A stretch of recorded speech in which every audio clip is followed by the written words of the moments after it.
کراچی سے ایک بہن کا خط ہے، کہتی ہیں ایک بات پوچھنا چاہتی ہوں کہ خدا کی رضا کس طرح تلاش کی جاتی ہے؟ جب کوئی کام ہماری مرضی کے مطابق نہ ہو تو ہم کہتے ہیں کہ خدا کی رضا یہی تھی اور وہ ہو جائے، جو ہم نہیں چاہتے تو پھر بھی اسے خدا کی رضا کہتے ہیں۔ اچھا، جو چیز دلکش لگتی ہے ہم اس کی طرف دوڑتے ہیں، حالانکہ ناپسندیدہ چیز میں ہماری بھلائی ہوتی ہے جو ہمیں نظر نہیں آ رہی ہوتی۔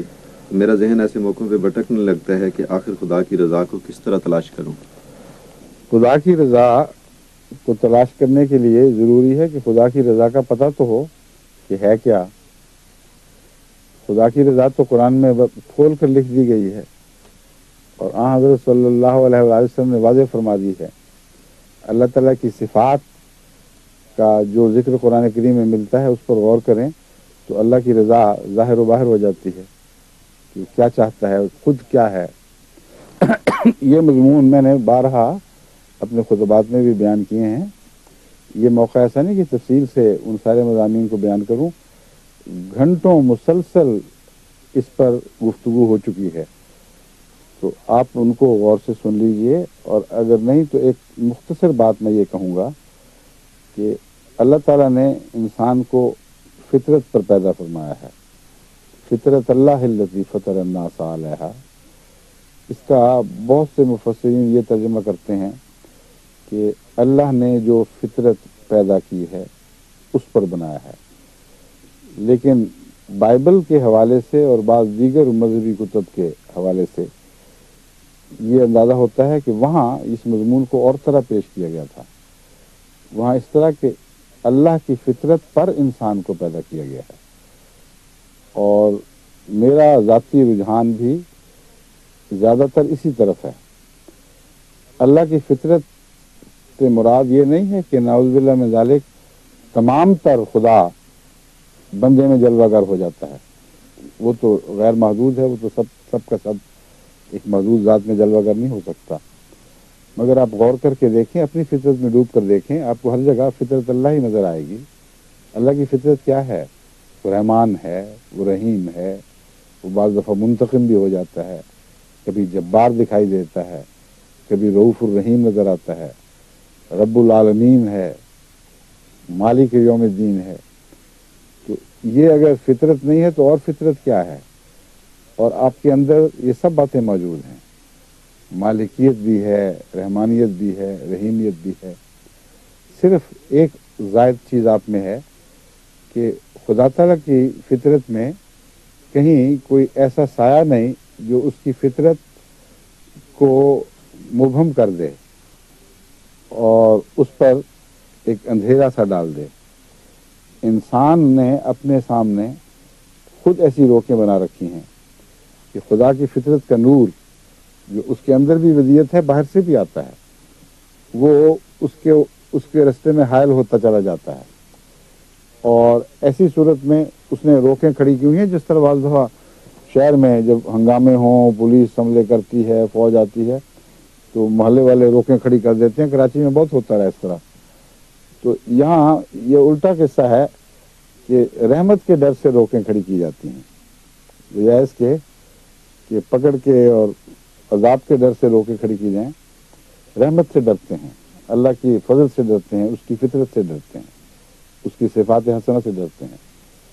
اور اس لیے نفس کے اندر کئی قسم کی روکیں ہیں، یہاں تک کہ بعض دفعہ ایک انسان رحمان نہیں رہتا، رحیم نہیں رہتا، رؤوف نہیں رہتا، رحیم نہیں رہتا، رب نہیں بن سکتا، اس کا دل شفیع ہو جاتا ہے۔ وہی پتھر والی بات کہ وہ پتھر دل ہو جاتا ہے۔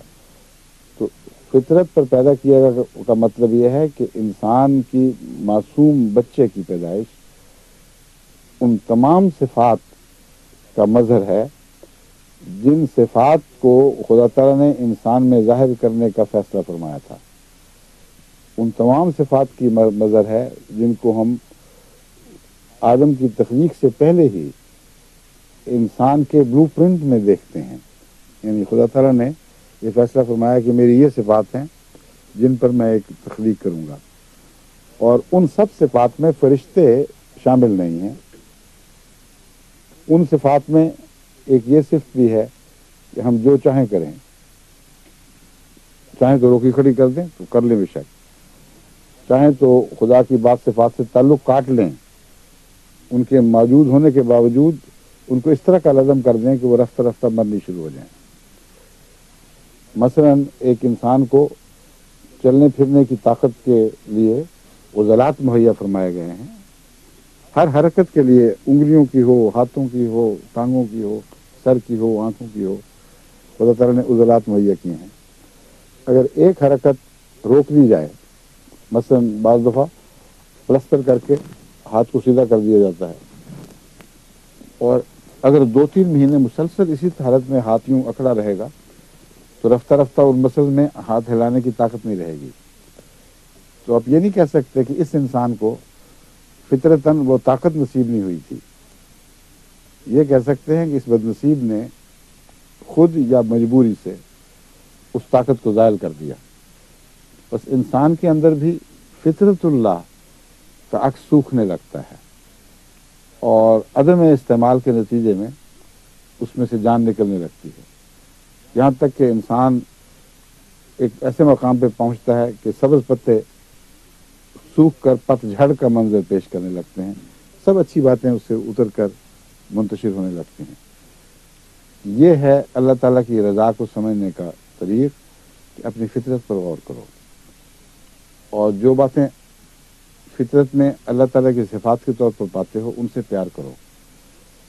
اگر ان سے پیار کرو گے تو رضا ہی رضا ہے، اور رضا کس کو کہتے ہیں؟ جب سمجھ لو گے کہ رب ہی ہے جس نے ساری کائنات کو پیدا کیا، اس نے پرورش کی، وہی رحمان، وہی رحیم، وہی مالک، مجھے بھی ایسا دوسروں کے لیے بننا چاہیے، پھر تمہیں معلوم ہوگا کہ جب تم اپنے بچوں پر ربوبیت کرتے ہو، ان کی رحمانیت کرتے ہو، تو بعض دفعہ ان سے بعض چیزیں روک لیتے ہو۔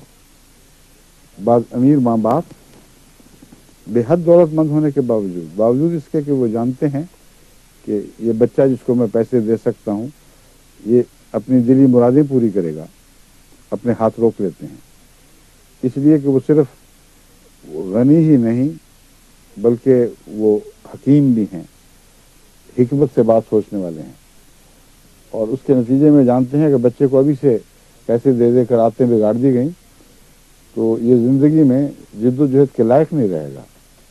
اس کو مفت کا مال جو ماں باپ سے ملتا ہے وہ استعمال کر کر کے رفتہ رفتہ یہ نہیں پتہ ہوگا کہ کمایا کیسے جاتا ہے اور اس کی قدر کیا ہے۔ بس اس پہلو سے وہ انسانی فطرت کا مطالعہ کرنا چاہیے اور غور سے کرتے رہنا چاہیے کہ ہم کیا کرتے ہیں، جو ہم کرتے ہیں ہم ایک دوسرے کے لیے پسند کرتے ہیں، خدا نے اگر اپنی فطرت پر پیدا فرمایا تو وہ بھی تو ایسا ہی پسند کرتا ہوگا۔ شرط یہ ہے کہ اپنی فطرت کو خدا کے فطرت کے ساتھ ہم مزاج رکھنے کے لیے جس کوشش اور حفاظت کی ضرورت ہے وہ آپ کا فرض ہے۔ یہ مراد نہیں کہ اپنی فطرت بدل چکے ہو، مسخ ہو چکی ہو، اور پھر کہیں کہ اسی فطرت پر جو آپ نے مسخ کر دی ہے اللہ آپ سے راضی ہو، یہ نہیں ہوگا۔ خدا کی عطا کردہ فطرت جو بچپن میں ایک معصوم بچے کے طور پر آپ نے اس طرح آپ کو عطا فرمائی کہ ماں کے پیٹ سے وہ فطرت لے کر باہر آئے، اس کی حفاظت کریں، پھر اس پر غور کریں، آپ کو معلوم ہوگا کہ کہاں آپ ہاتھ روکتے ہیں تو وہ نہ کنجوسی ہے نہ غضب ہے، بلکہ اس میں کچھ مفاد وابستہ ہے۔ پھر آپ بچے کو اسکول جانے پر مجبور کرتے ہیں، روتا پیٹتا ماریں کھاتا، کہتے ہیں نہیں میں نے بھیج کے چھوڑنا ہے۔ بعض مائیں زیادہ سختی کر جاتی ہیں، وہ کیوں کرتے ہیں؟ بچے کو تو اپنی بھلائی اس میں نظر نہیں آ رہی، پھر بھی وہ آپ سے راضی رہتا ہے، کیوں رہتا ہے؟ یہی آپ کا سوال ہے کہ میں خدا سے کیسے راضی ہوں، اس شریف بچے کی طرح راضی ہوں جس کو نہیں سمجھ آتی کہ یہ میرے حق میں اچھی چیز ہے لیکن پھر بھی راضی رہتا ہے۔ اس کی وجہ یہ ہے کہ آپ کا عمومی سلوک جو بچے کے ساتھ پیار کا ہے، اس لیے اس سلوک کی وجہ سے اس کو یقین آپ کی ذات پر ہی ہے۔ بس اللہ تعالیٰ کی طرف سے جب بعض باتیں قبول نہ ہوں، بعض تکلیف دہ چیزیں پہنچیں جن کی حکمت آپ کو سمجھ نہ آئے، اس صورت میں وہ یقین ہی ہے جو فیصلہ کرے گا کہ آپ خدا کی رضا پر راضی ہیں یا نہیں ہیں۔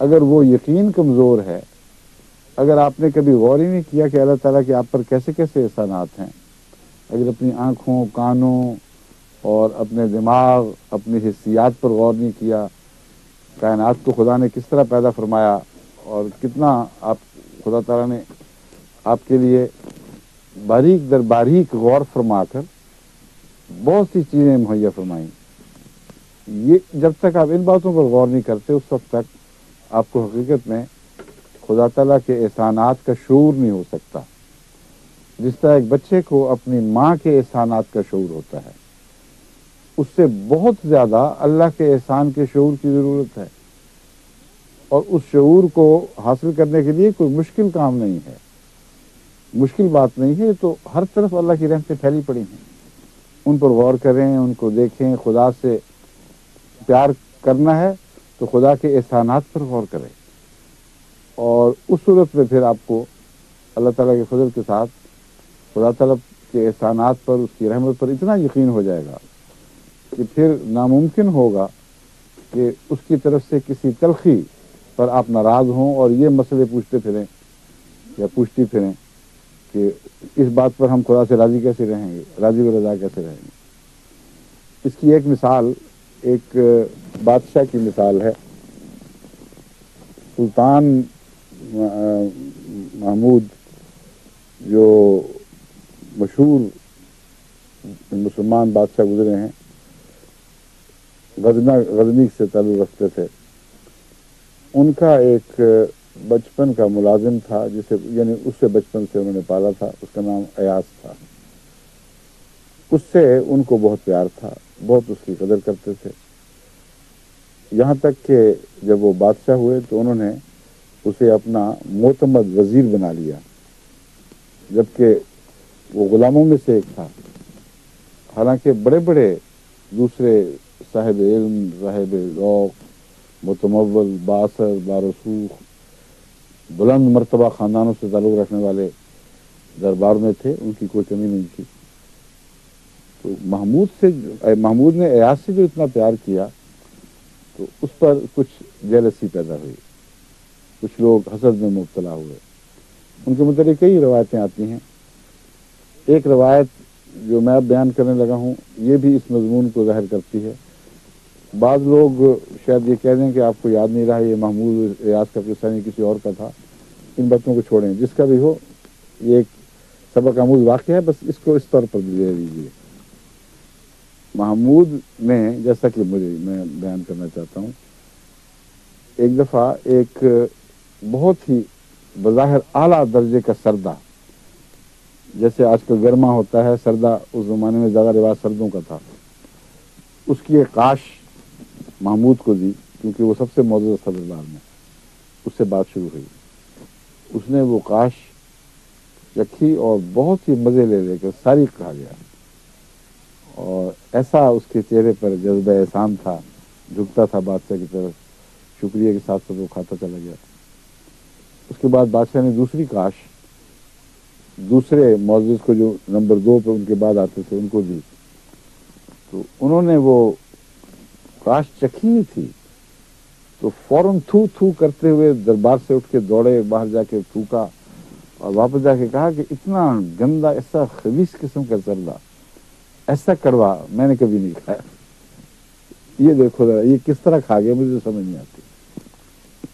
بادشاہ نے اس کو مخاطب کر کے کہا کہ اب تمہیں سمجھ آ گئی ہے کہ یہ مجھے کیوں کہہ رہا ہے، تم کیوں اس کے مقابل پر دوسرے درجے کے ہو۔ محمود سے پوچھا تم بتاؤ نا کیا بات تھی، تم کیوں کھا گئے؟ ایاز سے، محمود نے ایاز سے پوچھا تم بتاؤ نا، اس کا نہیں، بادشاہ نے پہلے تعارف کرایا یا نہ کرایا، یعنی ایاز سے پوچھوا کر پھر ان کو سمجھایا۔ ایاز نے کہا بادشاہ سلامت، آپ کے ہاتھوں سے ہمیشہ میٹھا کھایا، اتنے احسان کہ گنواؤں تو گنوا نہ سکوں، اور ایک کڑوی کاش آ گئی تو میں کیسا بدبخت ہوتا اگر میں اس پر تھوکتا اور کہتا کہ نہیں ہٹاؤ اس کو، میں تو بدبختوں میں سے نہیں ہوں، مجھ پر آپ کے احسان غالب ہیں۔ اب محمود نے ایاز پر کتنے احسان کیے ہوں گے، جو بھی بادشاہ تھا جس کا بھی آپ بتاتے ہیں قصہ، کتنے کر لیے ہوں گے، اللہ کے احسانات تو بے شمار ہیں، ایک ایک سانس پر اللہ کا احسان ہے. انسانی زندگی کی حفاظت کی جو سامان ہیں ان میں ایک معمولی سا رخنہ پیدا ہو جائے تو انسانی زندگی عذاب میں تبدیل ہو سکتی ہے. اس کی حفاظت کے لیے جو گردوں کا نظام ہے یہ بے شمار دوسرے نظاموں میں سے ایک ہے. اس میں ذرا سا رخنہ پیدا ہو تو کسی بلا میں انسان مبتلا ہو جاتا ہے.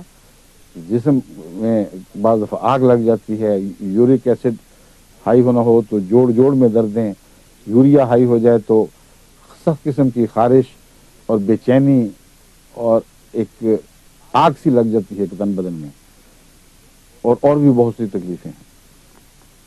تو ان باتوں پر بھی تو غور کریں کہ کیا ہو سکتا تھا، کن کڑوی تکلیف دی چیزوں سے آپ کی حفاظت کے کیسے کیسے سامان فرمائے گئے ہیں. پھر چھوٹے چھوٹے واقعات پر یہ دماغ لڑانے کی ضرورت ہی نہیں رہتی کہ اس کے پیچھے کوئی حکمت تھی کہ نہیں. اگر آپ ویسے اپنے آپ کو راضی کرنے کی کوشش کریں جو ضرور حکمت ہوگی تو یہ ایک کم فہمی کا طریق ہے. اس طرح منطق سے راضی نہیں ہوا کرتے لوگ. بچے کب منطق سے راضی ہوتے ہیں؟ اپنے بچوں کو منطقی دلیلیں دے کے راضی کرنے کی کوشش کر لیں، کبھی آپ کو کامیابی نہیں ہوگی. محبت کے غلبے سے دل راضی ہوا کرتے ہیں. اور اللہ تعالیٰ کی رضا کو اگر حاصل کرنا ہے تو اس کے محبت کے غلبے کے تلے اپنے دل کو بچھا دیجیے.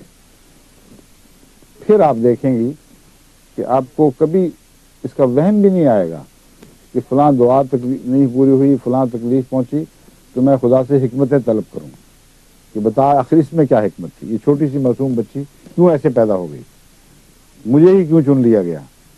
یہ سارے جھگڑے برابری سے شروع ہوتے ہیں اور محبت کے مضمون پر جا کر ان کی حد ختم ہو جاتی ہے، آگے نہیں بڑھ سکتے. بس اپنے تعلقات کو اللہ تعالیٰ سے درست کریں، تبھی آپ رضا کا معنی سمجھیں گی، تبھی آپ کو اللہ تعالیٰ کی طرف سے رضا عطا ہوگی. اور جب رضا میں ایک دفعہ داخل ہو جائیں تو پھر یہ کڑواہٹیں بالکل بے حیثیت کی ہو جاتی ہیں. پھر ہر زندگی کے ہر لمحے کا لطف ہی اور ہو جاتا ہے. اور